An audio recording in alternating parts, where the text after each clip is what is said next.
Bukan mau balap sepeda tapi kami mau mencari bahan masakan. Karena akan ada keramaian di sini. Ada acara adat angkat rumah. Jadi butuh masakan yang banyak untuk menjamu para tamu dan undangan. Satu-satu Saya duluan. Kita cari turi yang banyak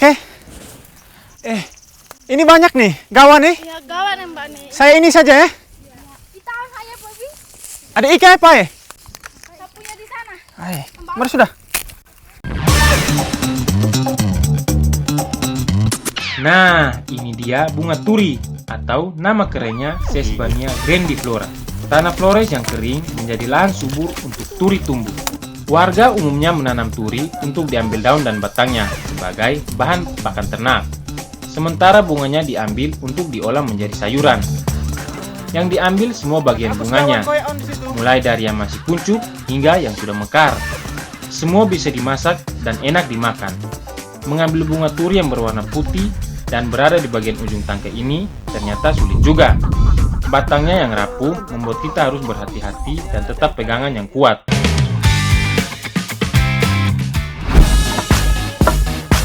Sekarang kita lanjut lagi untuk menyiapkan makanan untuk proses pindah rumah. Ini semua bahan kue lekun, kue yang selalu hadir saat perayaan dalam berbagai acara hajatan kami orang merek. Bahannya pun mudah dan murah meriah, tapi soal rasa tentu saja istimewa kawan. Ini taruh sedikit-sedikit atau banyak boleh Mama? Oh, ketik hapo Oke. Baik. Bahan utamanya ini adalah tepung beras yang saya tumbuk. Yang digunakan biasanya beras merah atau beras hitam, bukan beras biasa yang berwarna putih, agar kue lekun memiliki warna khas tanpa harus ditambah pewarna lainnya. Ternyata susah juga mendapatkan tepung secara manual seperti ini. Tapi kata para mama, rasa kue lekun akan semakin enak jika tepung dibuat sendiri, bukan yang buatan pabrik. Pantas saja enak, ternyata perjuangannya sulit juga Selama ini saya cuma tahu makan sekarang baru tahu rasa. Hehehe. Bahan tambahan untuk kue lekun cukup sederhana. Hanya kelapa parut yang dijadikan penambah rasa gurih, sekaligus agar tekstur kue lebih padat. Kelapa yang digunakan adalah kelapa yang tidak terlalu tua ataupun muda. Jadi tidak terlalu kasar dan rasanya juga masih ada manis-manis gitu. Hehehe. Nah, yang tidak boleh lupa tentu saja bunga turi. Mama Lince kasih bersih dulu toh. Yang digunakan itu bagian kelopak bunganya saja, karena rasanya masih manis dan tidak terlalu keras.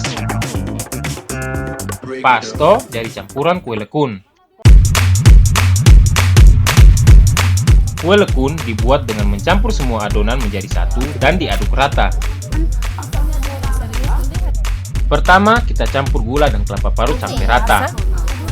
Baru kemudian tambahkan tepung ketan yang sudah ditumbuk halus tadi. Jangan lupa bunga turinya. Ini bunga turi memang biasa hanya dimasak sebagai sayur. Tapi ternyata bunga turi juga bisa ditambahkan pada campuran kue tradisional seperti kue lekun ini. Dengan bahan sederhana ini dijamin rasanya akan istimewa. Tidak hanya simpel rasanya, tapi juga dijamin sehat.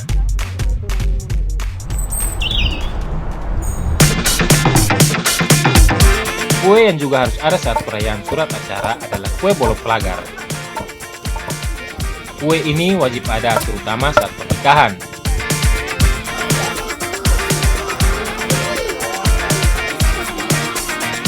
Nah, khusus acara pindah rumah kali ini, kita juga akan menyajikan kue bolok pelagar.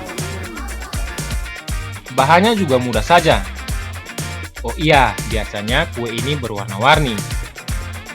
Kue yang bermakna sukacita dan kegembiraan ini tentu saja membutuhkan ragam warna yang ceria biar suasana makin meriah.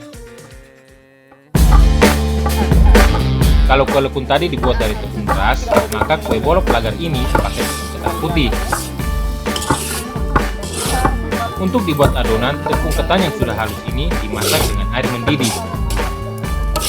Tepung diaduk dalam air dengan cepat. agar semua tercampur rata dan tidak menggumpal. Butuh tenaga ekstra kalau begini. Untung Mama Kondeja tenaganya banyak. Hehehe.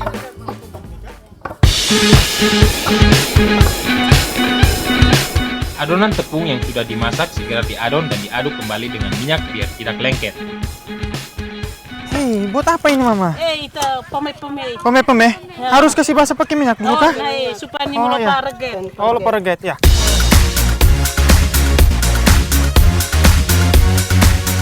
Nah, kalau adonan sudah menyatu seperti ini, berarti sudah siap untuk dibentuk. Tapi sebelumnya kita bagi 3 dulu adonannya, biar bisa dikasih warna yang berbeda.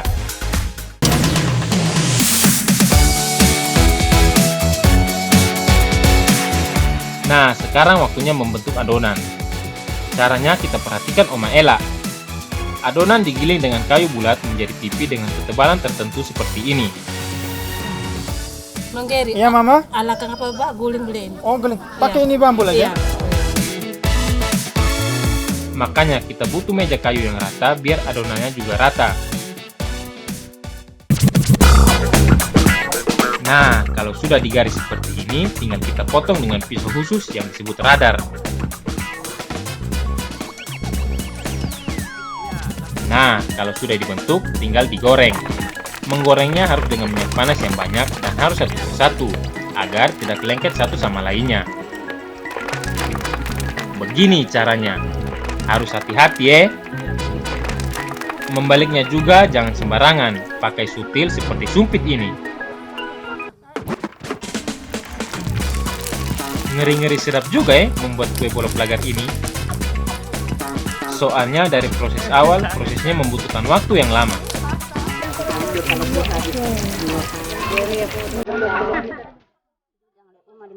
Umumnya kue lekun dimasak dalam bambu dan dibakar, mirip seperti lemang.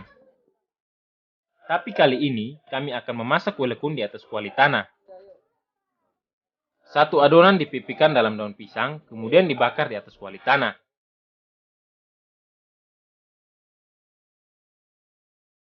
Api pembakaran harus dijaga, biar tidak terlalu besar atau kecil, biar kue lekun bisa matang merata.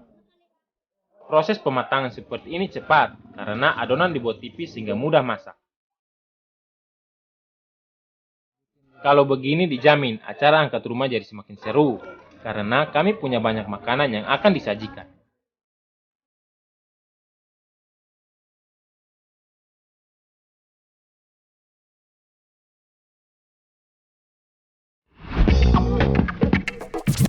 Di desa yang berada di Kecamatan Talibura, Kabupaten Sika ini, rumah bisa dipindah-pindah posisinya, sesuai dengan kebutuhan. Jika pemilik rumah ingin memindahkan posisi rumahnya, maka bisa dipindahkan tanpa perlu dibongkar.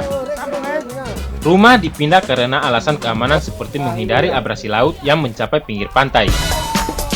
Terkadang rumah dipindahkan karena pemilik memiliki lahan atau tanah baru.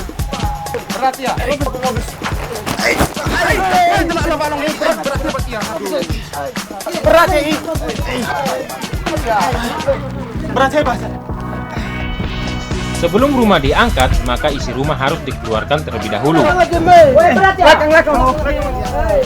Biar barang tidak rusak toh karena proses pengangkatan rumah, dan rumah jadi lebih ringan saat diangkat. Lumayan toh, hitung-hitung bisa menghemat tenaga.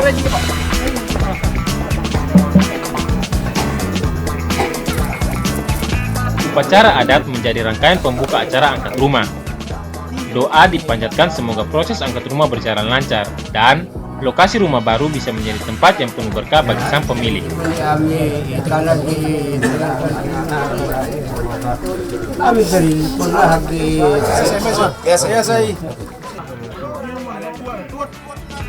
Rumah yang mau diangkat ini adalah rumah milik keluarga Nida. Tarian dan musik diperdengarkan sebagai simbol penyemangat para pemikul rumah ini nantinya. Para mama menari diiringi musik pukul yang sudah dipersiapkan. Proses angkat rumah akan dipimpin oleh seorang ketua yang menjadi pemberi aba-aba alias pemimpin acara. Kami semua mencari posisi untuk memanggul rumah. Semua sisi rumah dan bagian dalam semua dipanggul bersama-sama. Seperti kata pepatah, berat sama dipikul, ringan sama dijinjing. Dengan dikerjakan secara bersama-sama, tentu saja pekerjaan akan semakin mudah. Meski jaraknya hanya 200 meter, tapi dengan beban rumah yang berat, tentu saja ini menjadi tidak mudah. Untunglah saya bersama para bapak dan pemuda yang gak kasar, jadi semua bisa diusahakan. Kebersamaan dan gotong royong menjadi hal terpenting yang bisa kita pelajari dari kebiasaan warga desa darat pantai ini. Semua membantu secara ikhlas tanpa dibayar. Cara dan budaya yang harus dipertahankan kelestariannya.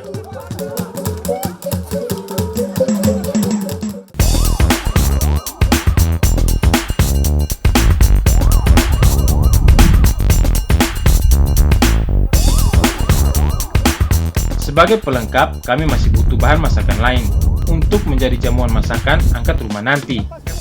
Desa Darat Pantai terletak di pesisir Kabupaten Sika, berjarak sekitar 40 km dari kota Maumere. Desa ini merupakan salah satu kawasan pemukiman para nelayan. Kami mau cari ikan dengan menggunakan pukat. Kata Mama, begini caranya melepas pukat. Jaring dilepas secara melingkar untuk menjebak ikan. Kalau jaring sudah ditebar, saatnya menanti ikan terperangkap dalam jaring.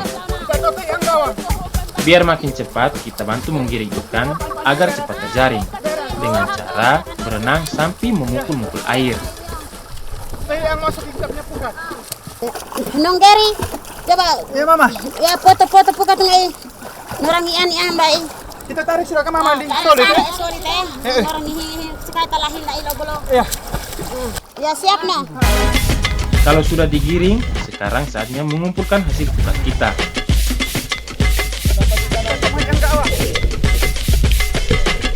Syukurlah kita bisa dapat banyak ikan hari ini. Bisa toh kita makan besar nanti saat acara akad rumah.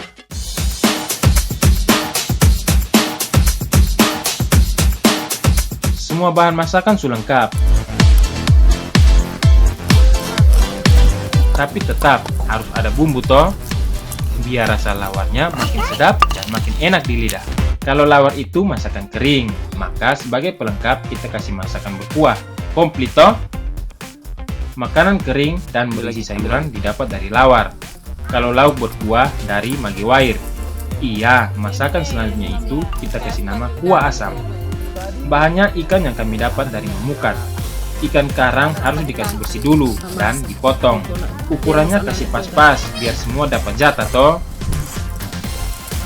Sementara bumbunya karena nanti mau dimasak dalam kuah asam, cukup diiris-iris saja. Tapi kalau mau dikasih halus tidak apa-apa. Oh iya, nama masakannya kan kuah asam. Jadi bumbu utamanya yaitu buah asam atau biasa kami sebut magewair. Buah asam atau nama kerennya Tamarindus indica ini dikasih hancur dalam air biar dapat sari asamnya. Karena masak kuah asam banyak, ya kita harus kasih asamnya juga banyak. Urusan masak kuah asam alias magewair cukup mudah ternyata. Semua bumbu yang sudah dihaluskan tinggal dikasih masuk dalam air yang sudah mendidih. Mama, ini bumbu-bumbu kalau sudah masuk semua nih, nanti bagaimana lagi setelah itu? Tunggu dia mendidih dulu, berkas masuk ikannya lagi. Kalau lihat tahu deh bumbu sudah masak bagaimana, Mama? Sampai airnya mendidih. Tapi saya aduk-aduk terus Iya, boleh? aduk. Saya aduk-aduk ya. Selanjutnya, bumbu direbus juga. Baru lanjut potong ikan karang yang sudah dibersihkan.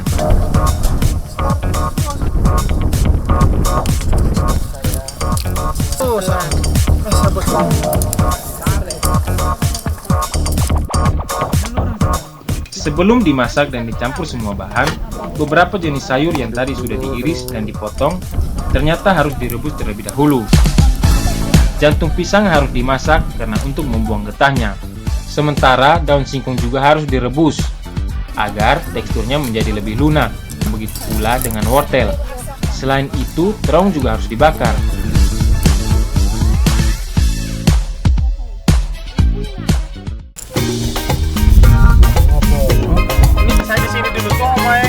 Kalau semua bahan sudah siap, sekarang lawar siap dicampur semuanya jadi satu. Semua sayur yang sudah direbus, yang sudah dibakar, dan yang sudah dipotong tinggal diaduk menjadi satu dengan bumbu halus. Wih, sedap kalau begini. Aroma bumbu dan sayuran bercampur jadi satu. Tapi sapu tangan bisa panas juga kalau mengaduk bahan sebanyak ini. Nah, ini dia bagian dari keunikan lawar kami dari Desa Darat Pantai Kabupaten Sika kali ini. Ini jangan lupa. Semua bahan lawar yang sudah tercampur rata akan dimasak kembali di dalam batang pisang yang bagian tengahnya sudah dilubangi.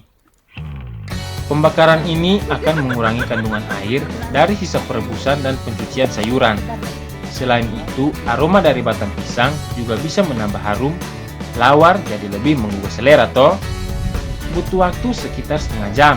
Lawar dalam batang pisang sudah pas untuk dinikmati. Jika pelepah pisang sudah layu, maka lawar sudah siap untuk disajikan dan dinikmati.